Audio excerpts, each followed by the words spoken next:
निश्चित रूप से इसका असर पड़ेगा 2024 के चुनाव में। ऐसे तो कोई आतंकवादियों को नहीं मारता जिस तरह से इन्होंने जो है अधिवक्ताओं की दशा की है, वहाँ महिला अधिवक्ताओं को भी नहीं बख्शा गया। तो जो सरकार, जो शासन अपने विद्वानों की नहीं सुने, वो क्या कहा जाएगा, वो मदहोश में, सत्ता के मद में चूर है। हमें किसी के आशीर्वाद की और किसी के सहारे की जरूरत नहीं है। हम अपनी लड़ाई खुद लड़ लेते हैं और हम जो कानून वो बना के देते हैं उसको हम यहाँ बैठ करके अदालतों में पढ़ाते हैं, तब उसमें उनका फैसला आता है। तो निश्चित रूप से अधिवक्ता इससे कहीं न कहीं एक मरहम लगाने का काम करेंगे। इससे हो सकता है उनका भला हो जाए, लेकिन फिर भी भला होने वाला नहीं। इस देश में विद्वान शब्द किसी के आगे लगाया जाता है तो जज के आगे नहीं लगाया जाता है। जज भी कहते हैं विद्वान अधिवक्ता। तो अपनी लड़ाई हम खुद लड़ लेंगे, लेकिन ये जिद्दी सरकार हमारी बात नहीं मान रही है। जैसे छात्र जब अपने रोजगार के लिए आंदोलन करे तो छात्रों की पिटाई की, जब किसानों ने अपने अधिकार की बात की तो किसानों की पिटाई की, अब बुद्धिजीवियों की बारी आई है। एक राज्य कर दे रहा है, इनके लिए पता नहीं क्या परेशानी है। इनकी गिरफ्तारी होने वाली थी, जेल भेज रहे थे जज, लेकिन हम अधिवक्ताओं ने मिलकर प्रोटेस्ट किया और उनको जो है उससे मुक्त कराया। नमस्कार दोस्तों, मेरा नाम है रूबी और आप देख रहे हैं भारत समाचार दर्शन 20। यहाँ मैं दीवानी कचहरी में, गोरखपुर की दीवानी कचहरी में मौजूद हूँ और आपको बता दूँ कि जो हापुड़ में अधिवक्ताओं के साथ बर्बरता हुई थी, उसमें हर जगह पे क्या है कि लोग हड़ताल कर रहे थे वकीलों से। अब ये जानते हैं कि अधिवक्ताओं से आज 18 तारीख है और कोर्ट का फैसला आने वाला था, तो क्या हड़ताल खत्म हो गई है कि है कोर्ट का फैसला आ गया है कि हड़ताल खत्म हो गई है, लेकिन इन लोगों का क्या कहना है, इनके विचार जानते हैं। तो आप बता दीजिए, अपना नाम बताइए। देखिए, हमारा नाम विजय राज सिंह है। हमें सिविल कोर्ट गोरखपुर में जो फौजदारी की प्रैक्टिस करता हूँ और है। देखिए, आज माननीय हाईकोर्ट में आज सुनवाई लगी थी कि जो दाखिल था उसमें माननीय हाईकोर्ट के समक्ष SIT की रिपोर्ट दाखिल हुई है और माननीय इलाहाबाद हाईकोर्ट जो डिवीजन बेंच था माननीय मुख्य न्यायमूर्ति के नेतृत्व में, उस डिवीजन बेंच ने SIT की रिपोर्ट से संतुष्ट नहीं। उसमें तमाम बिंदुओं पे प्रश्न उठाया है, जिसमें एक प्रश्न यह था कि इस बात का इसमें कहीं जिक्र नहीं है कि जो अधिवक्ताओं को लाठी चार्ज किया गया अधिवक्ताओं के ऊपर, वो आदेश किसने दिया, इसका कहीं भी SIT में जिक्र नहीं था। दूसरी चीज़, अधिवक्ताओं को जो लाठी किस स्तर की चोटें थी और कितनी घातक प्रवृत्ति की चोटें थी, इसका भी कहीं कोई जिक्र नहीं था। तीसरी चीज़, हाईकोर्ट ने प्रश्न उठाया कि जो 22 कंप्लेंट जो है अधिवक्ताओं की तरफ से दाखिल किए गए थे, उसमें सरकार द्वारा पुलिस वालों के खिलाफ या दोषी पुलिसकर्मियों के खिलाफ कौन कौन सी कार्रवाई की गई, इसके संबंध में भी कहीं स्पष्ट रूप से कोई वो नहीं था। चौथी चीज थी, जो दोषी पुलिसकर्मी थी उनको बर्खास्त करने की बात थी। केवल इन्होंने 17 दिन बाद, इतनी लंबी हड़ताल चलने के बाद, केवल वहाँ के ASP, CO और वहाँ के स्थानीय थानाध्यक्ष को केवल वहाँ से हटा दिया। तो इससे अधिवक्ता, गोरखपुर का अधिवक्ता, खास करके यहाँ का अधिवक्ता, इससे नाखुश है, इससे बिल्कुल संतुष्ट नहीं है, क्योंकि इससे जो है पुलिस के जो है तानाशाही रवैये का, एक अंग्रेजी हुकूमत का एक जो है वो याद आती है। क्योंकि अगर अधिवक्ता वर्ग सबसे बौद्धिक वर्ग होता है समाज में, अगर यह वर्ग अगर असंतुष्ट है, सरकार के ऊपर अंगुली उठा रहा है, तो निश्चित रूप से सरकार को गंभीरता से इस पर विचार करना चाहिए। क्योंकि अधिवक्ता समाज स्वतंत्रता के समय से ही जो है आंदोलनों में भाग लेता रहा है और इसका बहुत बुरा असर पड़ेगा सरकार पर। अभी भी अगर सरकार नहीं चेती और कम से कम जिन मांगों को अधिवक्ता ने उठाया है, उन 4 प्रमुख मांगों को, जिसमें एडवोकेट प्रोटेक्शन एक्ट भी था, अगला सत्र जो आज से शुरू होने वाला था विधानसभा का, उसमें जो सत्र है उसमें उस बिल को लाए, तब अधिवक्ता को लगेगा कि हाँ, वास्तव में सरकार हमारे प्रति सचेत है या गंभीर है। आपको क्या लगता है, जो 2024 के लोकसभा चुनाव आने वाले हैं, उसमें इसका असर पड़ेगा? निश्चित रूप से इसका असर पड़ेगा 2024 के चुनाव में, क्योंकि अधिवक्ता एक बौद्धिक वर्ग है और उत्तर प्रदेश में अधिवक्ताओं की संख्या 4 लाख से ऊपर है और एक अधिवक्ता प्रत्येक दिन कम से कम 20 से अधिक क्लाइंटों, परिवार के सदस्यों से डीलिंग करता है। तो अगर वो अपने क्लाइंटों को ये बात बताएगा कि देखिए, अगर हम भी सुरक्षित नहीं है तो आप कहाँ इस सरकार में सुरक्षित रहेंगे, तो निश्चित रूप से इससे सरकार में निगेटिविटी फैलेगी और इसका असर लोकसभा के चुनाव पे पड़ेगा और इससे उनकी सीटें कम होगी। हो सकता है कहीं उनकी सरकार भी जा सकती है, ऐसा भी हो सकता है। अच्छा, सरकार भी जा सकती है। आप ये बता दीजिए कि जैसे कि अधिवक्ता क्या है कि हम मतलब गरीब जन है या जो भी मामले फंसते हैं उनको देखते हैं। आज खुद अधिवक्ता खुद उनके ऊपर बर्बरता हुई है, अपने लिए लड़ रहे हैं, तो इस पर क्या कहना है आपका? देखिए, गवर्नमेंट कहाँ तक सुन रही है आपकी? देखिए, अधिवक्ता एक लड़ाकू बम होती है और हमें किसी के आशीर्वाद की और किसी के सहारे की जरूरत नहीं है। हम अपनी लड़ाई खुद लड़ लेते हैं और कानून हम जो कानून वो बना के देते हैं उसको हम यहाँ बैठ करके अदालतों में पढ़ाते हैं, तब उसमें उनका फैसला आता है। तो अपनी लड़ाई हम खुद लड़ लेंगे, लेकिन चूंकि ये जिद्दी सरकार हमारी बात नहीं मान रही है तो इसका असर निश्चित रूप से मैं आपके इस चैनल के माध्यम से मैं कहना चाहता हूँ कि अगर मेरी आवाज़ उन तक जा रही हो तो उसमें अगर वो एडवोकेट प्रोटेक्शन एक्ट गंभीरता से अगले सत्र में लाते, मैंने पुनः इस बात को दोहरा रहा हूँ, तो निश्चित रूप से अधिवक्ता इससे कहीं न कहीं एक मरहम लगाने का काम करेंगे। इससे हो सकता है उनका भला हो जाए, लेकिन फिर भी भला होने वाला नहीं है। फिर भी भला होने वाला नहीं। जी, तो सर आपका क्या कहना है जो सरकार गवर्नमेंट जो फैसला सुनाने वाली थी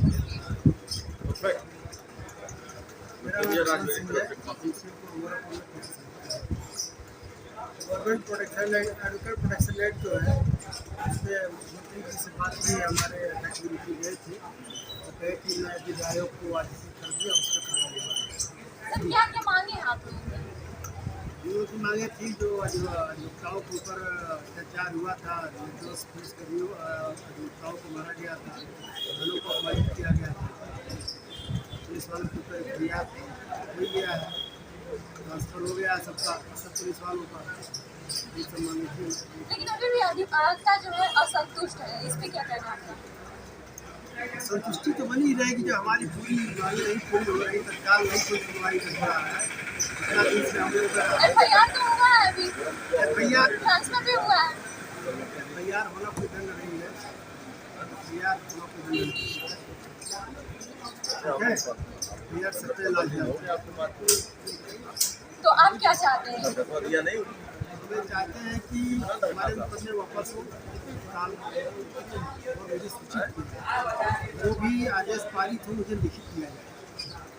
विश्वास योग्य नहीं है कौन विश्वास योग्य नहीं है? सरकार। अच्छा, गवर्नमेंट। आपको क्या लगता है कि गवर्नमेंट अगले साल आ सकती है कि नहीं 2024 में?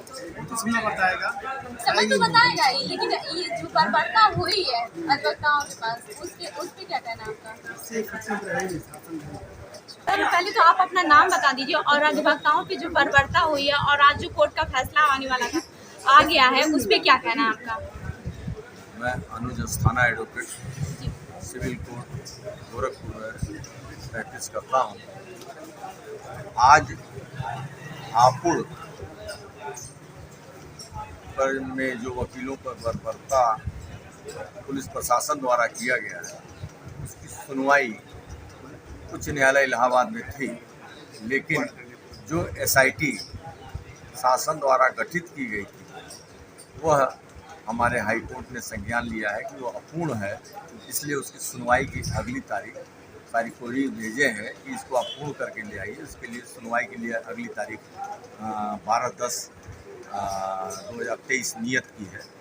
उस पर सुनवाई आज नहीं हो पाई। तो क्या लगता है अगली बार सुनवाई हो जाएगी?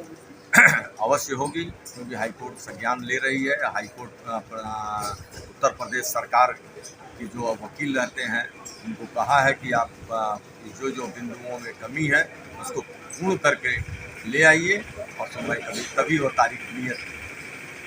अच्छा, गवर्नमेंट के ऊपर क्या कहना है? गवर्नमेंट आपकी सुन रही है कि नहीं? देखिए, गवर्नमेंट अपने जीत पर मदहोश हो चुकी है, अच्छा। होश में नहीं है। अच्छा, होश भी नहीं है? होश में नहीं है। जब यह समाज के सबसे बुद्धिजीवी तबका कहा जाता है अधिवक्ता, अगर इस देश में विद्वान शब्द किसी के आगे लगाया जाता है तो जज के आगे नहीं लगाया जाता है, जज भी कहते हैं विद्वान अधिवक्ता। तो जो सरकार, जो शासन अपने विद्वानों की नहीं सुने, वो क्या कहा जाएगा? वो मदहोश में, सत्ता के मद में चूर है। सत्ता के मद में चूर है। 2024 में गवर्नमेंट आएगी कि नहीं? अगर यही रवैया रहा, समाज के हर तबके को इन लोगों ने टुकड़े टुकड़े में प्रताड़ित किया है, उन पर अत्याचार किया है। जैसे छात्र जब अपने रोजगार के लिए आंदोलन करें तो छात्रों की पिटाई की, जब किसानों ने अपने अधिकार की बात की तो किसानों की पिटाई की। अब बुद्धिजीवियों की बारी आई है, तो बुद्धिजीवियों ने तो सरकार से टकराने का हौसला बनाया है और लड़ रहे हैं सरकार से। अगर यही स्थिति रही तो 224 में यह एकदम साफ हो जाएंगे यूपी। मित्रों, कैसे हैं आप? हम आप सबकी पीड़ा को समझ सकते हैं। मित्रों, आज का वक्त बड़ा ही नाजुक दौर से गुजर रहा है। आज जिसको हम सभी ने नेतृत्व सौंपा था, bar council of Uttar Pradesh को, वह सरकार की गोद में जाकर बैठकर हड़ताल को कुछ दिन पहले वापस ले लिया। और मित्रों, आज एक गुड़ रहस्य वाली बात आप सबको बताता हूं कि बार काउंसिल ने आखिर क्यों पूरे प्रदेश की अधिवक्ताओं की मन की वेदना को आहत करते हुए हड़ताल वापस लिया। मित्रों, 23 तारीख से शुरू हो रहे विज्ञान भवन दिल्ली में अधिवक्ताओं, विशेषकर जो चुने हुए हैं बार काउंसिल के जितने मेंबर हैं, सबकी विज्ञान भवन दिल्ली में वीआईपी ट्रीटमेंट मिलने वाली है। मित्रों, बार काउंसिल पहले से तैयारी किए हुए था कि सितंबर माह में एक हफ्ते पैकेज पर हम जाएंगे और वहां पे दिल्ली में जो मोदी जी जो चीफ गेस्ट होने वाले हैं, बार काउंसिल ऑफ इंडिया ने जो कार्यक्रम तय किया है, उसी के मद्देनजर यह सारे बार काउंसिल के मेंबर वहां पे जाने वाले हैं। वीआईपी ट्रीटमेंट मिलने वाला है, एक हफ्ता ऐश की जिंदगी बसर करेंगे और इसलिए ही यह आंदोलन को तोड़ने कुचलने का काम किया है, हड़ताल वापस लिया है। आज हापुड़ में प्रदेश की महापंचायत होने वाली है। पूरे प्रदेश के अधिवक्ताओं ने तय किया है कि 21 तारीख को मित्रों महापंचायत प्रदेश के अधिवक्ताओं की होंगी और प्रदेश के अधिवक्ता अपनी ताकत को दिखाएंगे कि यदि बार काउंसिल जिसको हम लोगों ने नेतृत्व सौंपा था मित्रों, वो सरकार की गोद में बैठने का काम करेगी तो वे अधिवक्ता चुप नहीं रहेंगे, अपना अधिकार लेके रहेंगे। सर, आपका क्या कहना है जो अधिवक्ताओं के ऊपर जो बर्बरता हुई थी और आज जो कोर्ट का जो आदेश आया उस पर? देखिए, स्थिति बड़ी गंभीर है। विद्वान वर्ग परेशान है और कहा भी गया है जिस देश में विद्वान परेशान रहेंगे वो देश खुद भी परेशान रहेगा। इन लोगों को कम से कम इस विद्वत वर्ग का ध्यान रखना चाहिए जो समाज में सामंजस्य स्थापित करने का, गरीबों के हितों के लिए लड़ने का काम करता है। उसके ऊपर अगर इस तरह से पुलिस बर्बरतापूर्ण लाठी चलाएगी, ऐसे तो कोई आतंकवादियों को नहीं मारता जिस तरह से इन्होंने जो है अधिवक्ताओं की दशा की है, वहाँ महिला अधिवक्ताओं को भी नहीं बख्शा गया। कहीं न कहीं ये इसमें दोषी पुलिसकर्मियों के विरुद्ध थोड़ी सी कड़ी कार्रवाई होनी चाहिए थी। और रही बात प्रोटेक्शन एक्ट की, तो प्रोटेक्शन एक्ट की पिछले काफ़ी वर्षों से मांग चल रही है। राजस्थान गवर्नमेंट ने इसको अलाउ भी कर दिया है, लेकिन उत्तर प्रदेश की स्थिति ये समझ में नहीं आ रहा है कि हम लोग मांग क्या रहे हैं गवर्नमेंट से। न कोई फंड मांग रहे हैं, न किसी तरह का पेंशन मांग रहे हैं। इनके ऊपर कौन सा ऐसा अधिकार आ जाएगा प्रोटेक्शन एक्ट लागू कर देने से जो ये कतरा रहे हैं प्रोटेक्शन एक्ट के लिए।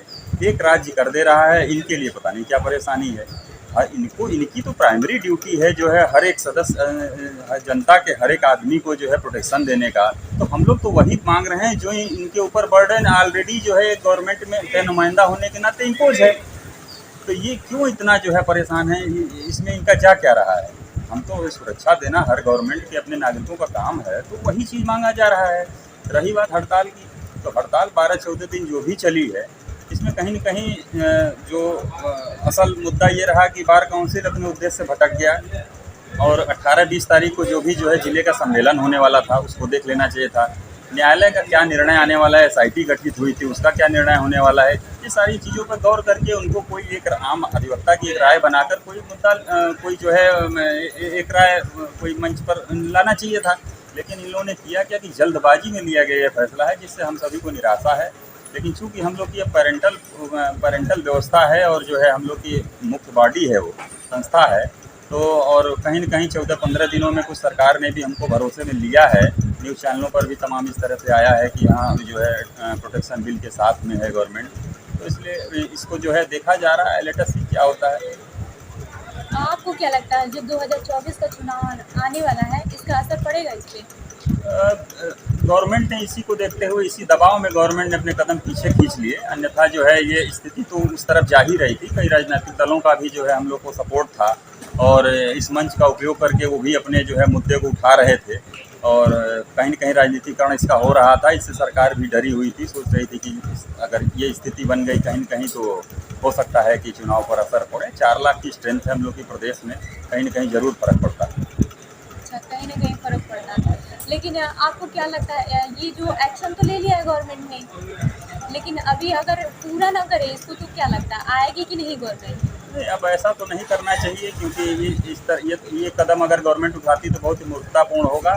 लेकिन अगर फिर भी अगर 1% अगर ऐसा चांस बनता है कि ये लोग जो है ये हमारी मांगें नहीं मानते हैं तो एक बार फिर जो है प्रदेशव्यापी हड़ताल होगा और कहीं न कहीं इसका खामियाजा जो शायद आज बचा रहे थे वो उस समय भुगतना पड़ेगा इनको। तो यानी कि 2024 में आने वाली है गवर्नमेंट कि नहीं, अभी काफ़ी ज़्यादा असमंजस में है ये चीज़ें? अभी कुछ समय भी है, अभी कुछ कहा नहीं जा सकता है। गोरखपुर के लिए तो कम से कम काम इन्होंने किया ही है, लेकिन चूँकि एक बड़े तबके को जो अधिवक्ता वर्ग है उसमें कहीं न कहीं एक जो है स्थिति स्पष्ट नहीं थी इनकी और चुप थे और ये कदम नहीं उठाना चाहते थे। मुख्यमंत्री का जिला है, यहाँ से अगर उनको बात हम लोग नहीं पहुँचा पा रहे हैं या वो नहीं सुनने का प्रयास कर रहे हैं तो किसकी सुनेंगे, कहाँ से सुनेंगे? आपको इस पे क्या लगता है कि अभी तक मुख्यमंत्री ने कोई एक्शन नहीं लिया या फिर मतलब कुछ बोले नहीं है इस पे अभी तक? उनका कहीं ना कहीं पुतला भी दहन हुआ था, जलाया भी गया था। देखिए पावर है, सत्ता है, कहीं न कहीं एरोगेंसी आ जाती है आदमी के अंदर कि हम क्यों उसकी बात माने। वो भी जो है विद्वान वर्ग है और कम से कम मुख्यमंत्री जी से ऐसी उम्मीद नहीं थी हम लोगों को। अधिवक्ताओं ने हरदम उनका हर मामले में साथ दिया है। यहीं इनकी गिरफ्तारी होने वाली थी, जेल भेज रहे थे जज, लेकिन हम अधिवक्ताओं ने मिल के प्रोटेस्ट किया और उनको जो है उससे मुक्त कराया। कम से कम उसको भी सोच के अगर कहते तो जो है ये स्थिति 14 दिन ना चलती और मामला पहले ही इसका पटाक्षेप हो जाता। तो आपने देखा कि मैं दीवानी कचहरी में हूँ और बहुत सारे अधिवक्ताओं ने अपने मत रखे और ऐसे ही अन्य खबरों के लिए जुड़े रहिए हमारे साथ। देखते